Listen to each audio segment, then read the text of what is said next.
வணக்கம். நான் உங்கள் ஜெயா. இன்றைக்கி நம்ம இந்த வீடியோவில் ஃபிலிப் சிட்னியை பற்றி பார்க்கலாம் வாங்க. ஃபிலிப் சிட்னி ஒரு ஆங்கில கவிஞர், ஒரு கோட்டியர், ஒரு ஸ்காலர். அது மாத்திரம் இல்லாமல் ஒரு சோல்ஜர். இவர் எலிசபெத்தன் ஏஜோட ஒரு முக்கியமான நபருன்னே நம்ம இலக்கிய வட்டாரத்துலேயும் அரசியல் வட்டாரத்தில் கூட சொல்லலாம்.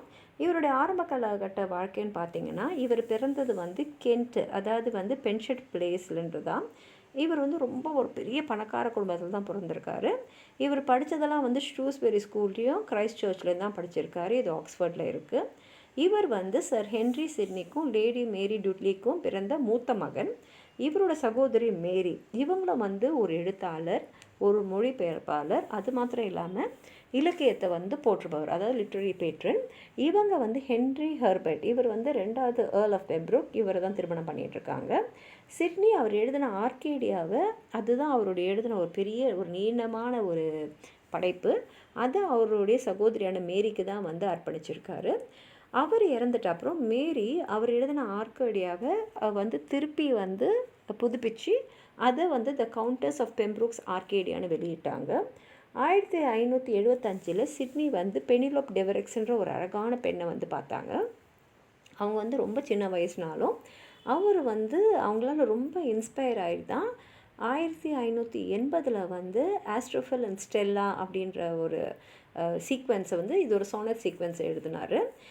சில கதைகள் என்ன சொல்லுதுன்னா, பெனிலோப்போடைய தந்தையான வால்டர் டெவரெக்ஸ்க்கு அவர் தான் ஃபர்ஸ்ட் ஏர்ல் ஆஃப் எசெக்ஸு. அவருக்கு அவங்க பொண்ணை சிட்னிக்கு தான் திருமணம் பண்ணணும் அப்படின்னு ஆசைப்பட்டார். ஆனால் அவர் 1576 இறந்துட்டதுனால இந்த திருமணம் நடைபெறலை. பின்னாடி பெனிலோப் லார்ட் ரிச் அப்படின்ற ஒருத்தரை திருமணம் பண்ணிக்கிட்டாங்க.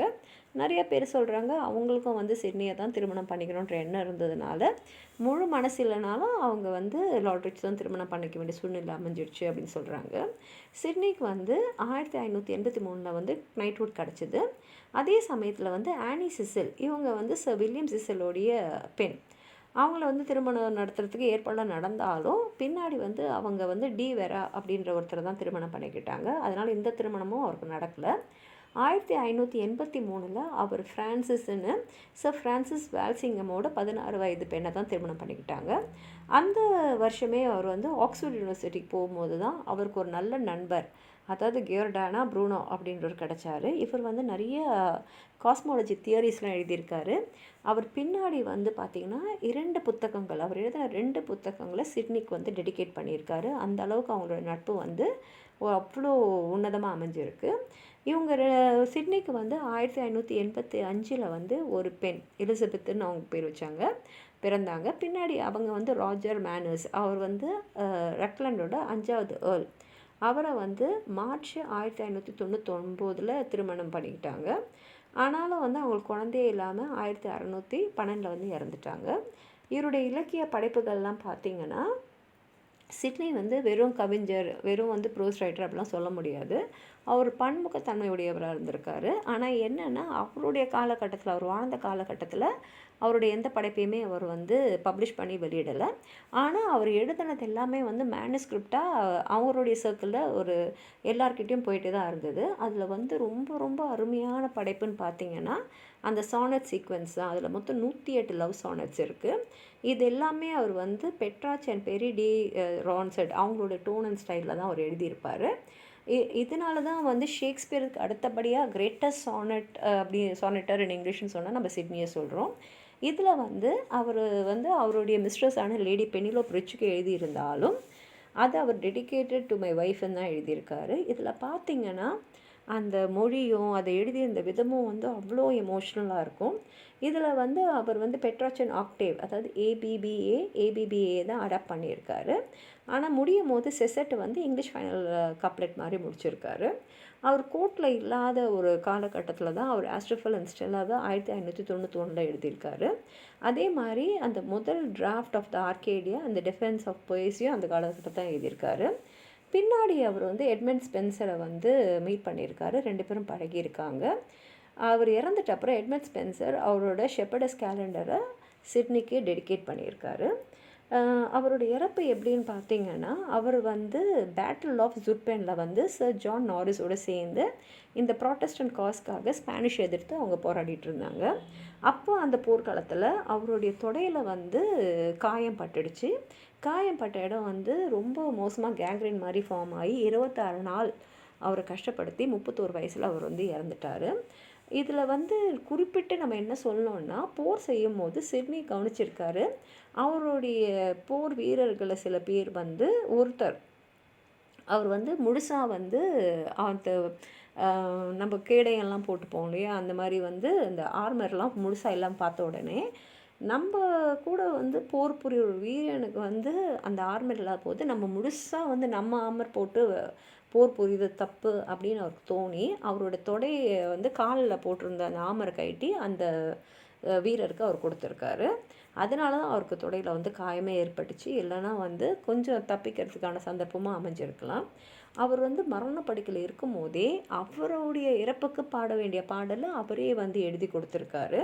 இன்னொரு முக்கியமான விஷயம் அவரை பற்றி எல்லாருமே சொல்கிறது என்னென்னா, அவர் இறந்து போய் அவர் அடிபட்டு அந்த சூழ்நிலையில் வந்து அவர் இருக்கும்போது அவர் பக்கத்தில் வந்து இன்னொரு வீரர் இருந்திருக்காரு. அப்போ இவர்கிட்ட இருந்த தண்ணீரை வந்து என்னை விட உனக்கு தான் இது ரொம்ப தேவைப்படும் இந்தான்னு சொல்லிட்டு அந்த தண்ணியை கடைசி நிமிஷத்தில் கூட அந்த தண்ணியை வந்து தான் குடிக்காமல் இன்னொரு போர் வீரருக்கு கொடுத்த அந்த நிகழ்வு வந்து இன்றைக்கும் அவரை பற்றி பெருமையாக அவரோட அந்த கேலண்ட் கேரக்டர் அவருடைய குணத்தை வந்து எப்பேற்பட்ட மனுஷன் அப்படின்னு சொல்கிற மாதிரி அமையக்கூடிய அந்த குணத்தை வந்து எல்லாருமே இன்றைக்கும் கூட பாராட்டுவாங்க.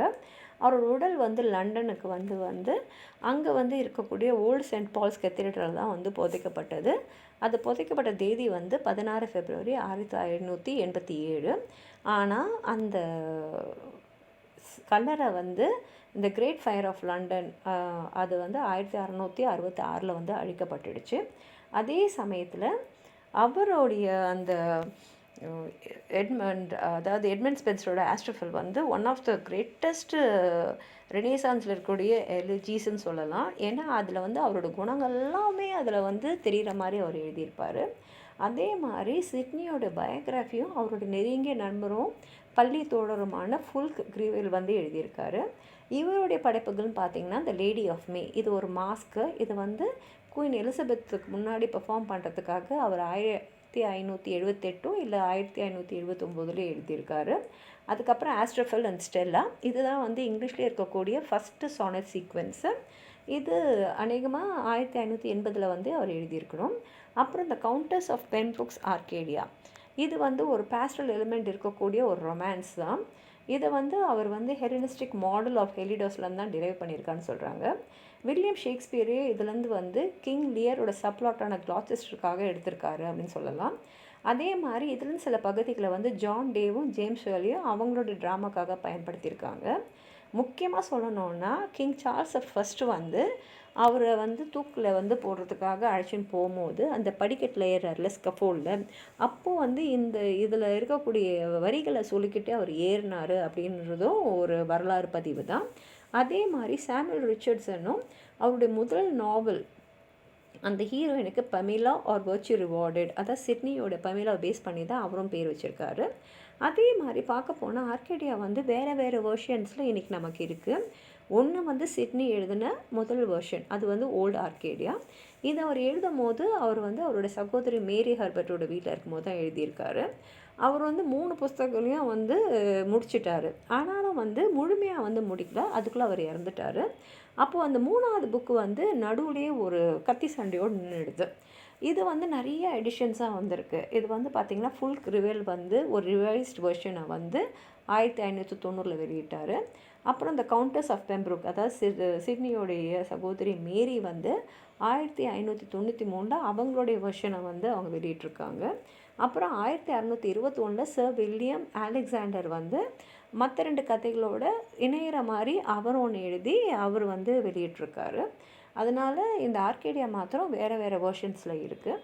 அப்புறம் முக்கியமான படைப்புன்னு பார்த்தீங்கன்னா அப்பாலஜி ஃபார் பொயட்ரி, இதை வந்து டிஃபென்ஸ் ஃபார் பொயசின்னு சொல்லலாம். இந்த டிஃபென்ஸ் ஆஃப் பொயட்ரினும் வந்து தலைப்புகள் இருக்குது. இதை வந்து அவர் 1583 முன்னாடியே அவர் எழுதியிருக்கணும். இது வந்து இங்கிலீஷில் இருக்கக்கூடிய கிரிட்டிக்கல் எஸ்ஸேஸ்லேயே ரொம்ப முக்கியமான ஒரு எஸ்ஸேன்னு சொல்லலாம். இது வந்து ஸ்டீஃபன் கூசன் ஒருத்தர், அவரும் வந்து ஒரு பிளே ரைட் தான். அவர் வந்து இந்த இங்கிலீஷ் ஸ்டேஜை வந்து அவரோட ஸ்கூல் ஆஃப் அப்யூஸ் அதை வந்து 1579 அவர் சிட்னி அட்ரஸ் பண்ணி அவர் இதை எழுதியிருந்தார். அதுக்கு பதில் சொல்கிற மாதிரி தான் சிட்னி இதை எழுதி இருந்தாலும் அவர் இதில் பார்த்திங்கன்னா ஜென்ரலாகவே வந்து பொயிட்ரிக்கு இருக்கக்கூடிய அப்ஜெக்ஷன்ஸ் எல்லாம் வந்து பதில் சொல்கிற மாதிரி தான் எழுதியிருக்காரு, முக்கியமாக பிளாட்டோவுக்கு. இதில் வந்து அவர் எல்லா கிளாசிக்கல் இட்டாலியன் இதுக்கு முன்னாடி வந்ததை பற்றியெல்லாம் வந்து இவர் இதில் எழுதியிருக்காரு. இதில் முக்கியமாக பார்த்திங்கன்னா எட்வர்ட் ஸ்பென்சரையும் எலிசபெத்தன் ஸ்டேஜ் பற்றியும் கூட எழுதியிருப்பார். அடுத்த அவரோட படைப்புன்னு பார்த்திங்கன்னா சிட்னி சாம்ஸ். இது வந்து அவர் இந்த சாம்ஸ், அதாவது பைபிளில் இருக்கக்கூடிய சாம்ஸ்லாம் வந்து அவர் இங்கிலீஷில் ட்ரான்ஸ்லேட் பண்ணியிருக்காரு. ஆனால் முழுமையாக முடிக்கலை. அதை முழுமையாக முடித்து வெளியிட்டது அவருடைய சகோதரியான மேரி. அது வந்து 1599 வெளியானுச்சு. இதுதான் அவருடைய படைப்புகள். உங்களுக்கு எதாவது சொல்லணும்னு நினச்சிங்கன்னா கீழே இருக்கிற கமெண்ட் பாக்ஸில் எழுதுங்க. இந்த வீடியோவை லைக் பண்ணுங்கள், உங்கள் ஃப்ரெண்ட்ஸோடு ஷேர் பண்ணுங்கள். சப்ஸ்கிரைப் பண்ணாதவங்களாம் ப்ளீஸ் சப்ஸ்கிரைப் பண்ணி சப்போர்ட் பண்ணுங்கள். நன்றி.